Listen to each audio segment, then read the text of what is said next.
సాంప్రదాయాలు. అసలు సాంప్రదాయం అంటే ఏంటి?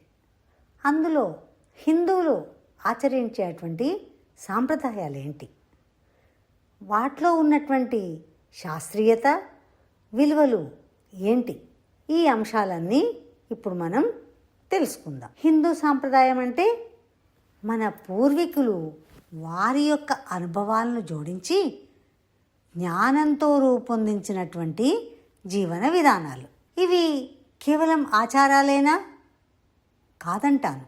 ఇవి మన ఆరోగ్యాన్ని పరిరక్షిస్తాయి, మనసుకు మానసిక ప్రశాంతతను చేకూర్చి సమాజాన్ని, ప్రకృతిని సమతౌల్యం చేసేటువంటి పద్ధతులే మన సాంప్రదాయాలు. మరి ముఖ్యమైన హిందూ సాంప్రదాయాలు ఏంటో చూద్దాం. ఉదయమే నిద్రలేవడం, ఆ సూర్యభగవానునికి నమస్కరించడం. ఇలా తెల్లవారుజామునే లేచి సూర్యభగవానునికి నమస్కరించడం వల్ల శారీరక ఆరోగ్యం పెంపొందుతుంది. అంతేకాకుండా మానసిక ప్రశాంతత ఏర్పడుతుంది. ఇంకా తులసి పూజ. ఇంటి ముందు ప్రతి ఇంట్లో కూడా ఒక తులసి కోటను ఏర్పాటు చేయడం, ఆ తులసి మాతను పూజించడం ఆనవాయితీ. తులసి ఔషధ గుణాలు కలిగినటువంటి మొక్క. ఆ తులసి కోటకు దీపం వెలిగించి ఆ తులసి కోట చుట్టూ ప్రదక్షిణం చేయడం వల్ల మనలో ఉన్నటువంటి శారీరకమైనటువంటి అస్వస్థతలు కూడా దూరం అవుతాయని మన శాస్త్రాలు చెబుతూ ఉన్నాయి. గాలి శుద్ధి చేయబడుతుంది. అంతేకాకుండా దేవాలయాలకి వెళ్ళడం కూడా మన సాంప్రదాయాల్లో ఒక భాగం. ఈ దేవాలయాలకు వెళ్ళడం వల్ల పాజిటివ్ ఎనర్జీ పెరిగి మనసుకు ఆత్మశాంతి కలుగుతుంది, ఏకాగ్రత కూడా పెరుగుతూ ఉంది.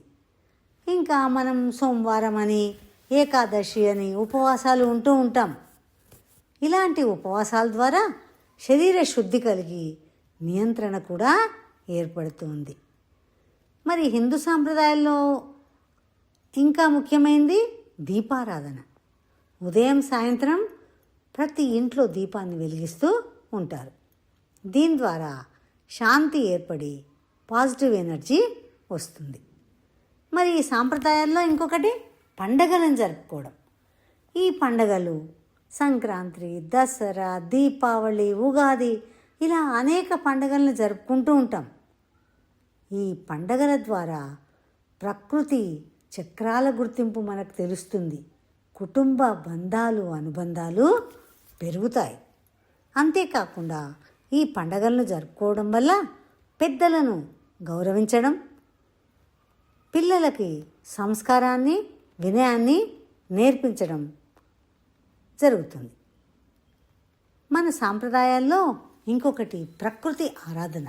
ప్రకృతిని పూజించడం, నదులను, చెట్లను, పర్వతాలను పూజించడం, సూర్యభగవాను ఆరాధించడం. ఇలా ఇవన్నీ ప్రకృతి ఆరాధనను తెలుపుతాయి మన సాంప్రదాయాలు. ఇవన్నీ పాటిస్తే మనకు వచ్చే లాభం ఏంటి? ఏమైనా ఆరోగ్య ప్రయోజనాలు ఉన్నాయా? ఉన్నాయనే చెప్తుంది శాస్త్రం. ఉదయం లేవడం, ఉపవాసం చేయడం ఇవన్నీ కూడా శరీరానికి మంచిదే.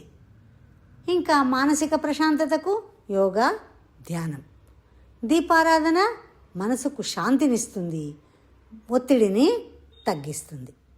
ఇంకా ఈ పండగలు, ఈ సాంప్రదాయాలు కుటుంబాల్ని కలుపుతాయి, విలువలను తరతరాలకు అందిస్తూ ఉంటాయి.